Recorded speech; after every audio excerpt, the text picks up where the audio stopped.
এই তোমার ফোনে টুম্পা ভাবি ফোন দিছে। আমি কাজ করতেছি, লাউড স্পিকারে দাও।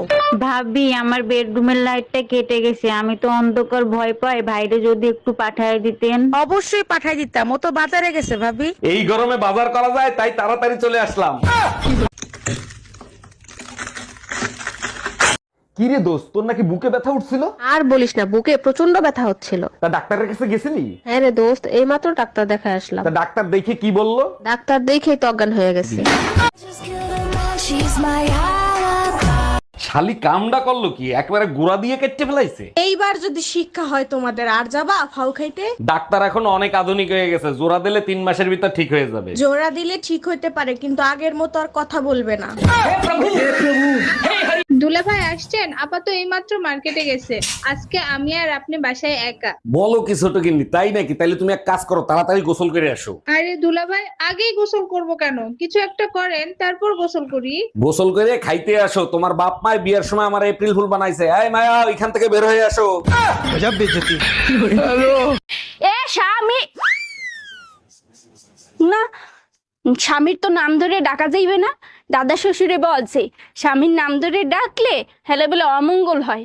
তাইলে কি কইয়া ডাকবো, কি কইয়া ডাকবো, কি পাইছি। এ কুত্তা খাইয়ে যা।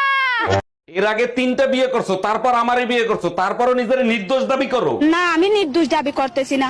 আমি যখন জানি, আমি কেন নিজেকে নির্দোষ দাবি করব? আমি দোষী। তাইলে কেন আমারে বিয়ে করছিলা? তখন আমার আবেগে কাজ করছে, বিবেক কাজ করে নাই। এই তোমার ফোনে আননোন নাম্বার দিয়ে কে ফোন দিছে? ফোন রিসিভ করো আর লাউডে দাও। আরে বাবা, আননোন নাম্বার, তুমি তো জানো আমি আননোন নাম্বার রিসিভ করি না। যা বলছি তাই করো, তা না হলে হাড্ডি গুড়া গুড়া করে ফেলাবো।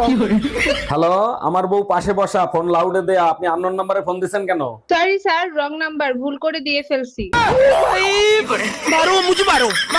ভাবি, শুনলাম বিয়ের আগে আপনি নাকি কারো কোনো কথা শুনতেন না, এর জন্য আপনি আপনার মায়ের হাতের মাইরও খাইছেন। অরুণ ভাই, শুধু মায়ের খাই নাই, 3 বেলা ভাতের সাথে ঝাটার বাড়ি ফ্রি ছিল। বিয়ের পরে এত ভদ্র হইলেন কি করে? আজ পর্যন্ত শাশুড়ির সাথে তর্ক পর্যন্ত করতে দেখলাম না।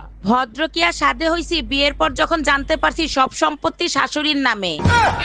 তোমার মতো লম্পট আমি এই দুনিয়াতে 2টা দেখি নাই। আমারে তুমি লম্পট বলতেছো কেন? আমি কি করছি? তাহলে দোতলার ভাবিরে তুমি কি বলছো? বেলকনিতে সেট করতে গেছি, গিয়ে দেখি ভাবির শাড়ি শুকো দেয়া। আমি দেখছি, তারপর কি হয়েছে? তারপর ভাবিরে বললাম, ভাবি আপনার শাড়িটা জাগান, আমি শেভ করব।